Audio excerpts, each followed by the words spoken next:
happy in the sense that I just felt like we found our groove as a staff as far as communication, not panicking, understanding.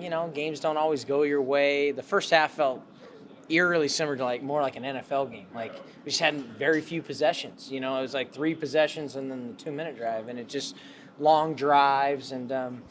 Those are fun games to call and be a part of. Not every game's going to be a blowout. Not every game, games you never know how they're going to play out. And so it was good for us. It's good to feel a little bit of heat like that and overcome it and play well in the end and find a way to win. They have a lot of drives that took some time, and then you guys would score so quickly, and it was like you weren't on the field that much.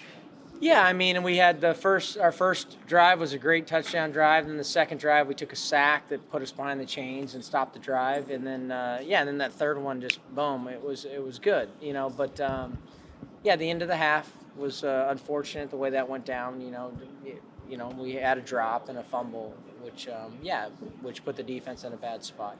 But I felt like at half we were composed, we came together, we were very positive, like great teams do, and Coach handled things very well with us, and I feel like we'll grow from this. Stu said, Will, that after the way the end of the first half went, I think the second play of the second half, it looks like he's throwing an interception. Guys are walking off the field. It turns out not to be one, and the next play against Barry on for a big touchdown. It's the great ones have a short memory that they just let it rip, and they're not afraid. And the play before, caught in a bad situation, and he'll learn from that one too, but the fact that he just stood in there in the next one and did exactly what the read tells him to do, the line gave him good protection, and, I just feel like the guy's going to get better and better, and I'm really, it's just fun to coach him because he's so darn smart, talented, and tough, Rich, he'll get better. What was your interpretation of how the line played tonight?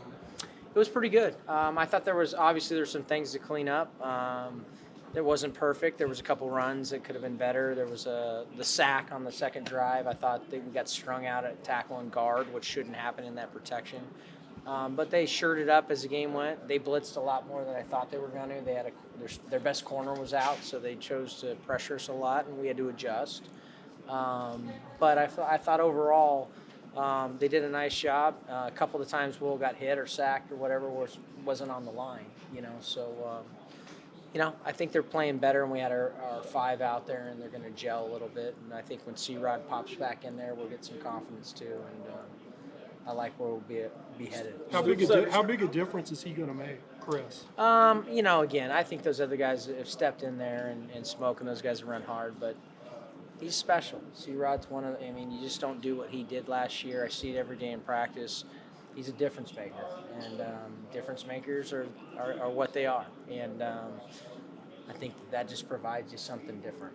And I'm excited to get him back. I think it'll be a shot to everyone. And, he's arguably as good as any back in the SEC. So let's bring him on. Stu said a lot of things contribute to the 5 sacks, but for pass protection, what are you seeing out of that?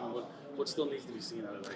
Yeah, I think there was 2 on the O-line, 1 on the back, 2 on the quarterback, quite honestly, if I remember correctly. I'll have to see the film. But, again, I can live with some of them, and it's just some of the stuff is we got to iron some things out, But overall, I feel like the line is coming together, and I feel like we got our group, and they'll only improve. So I'm encouraged by where they're at. Let's focus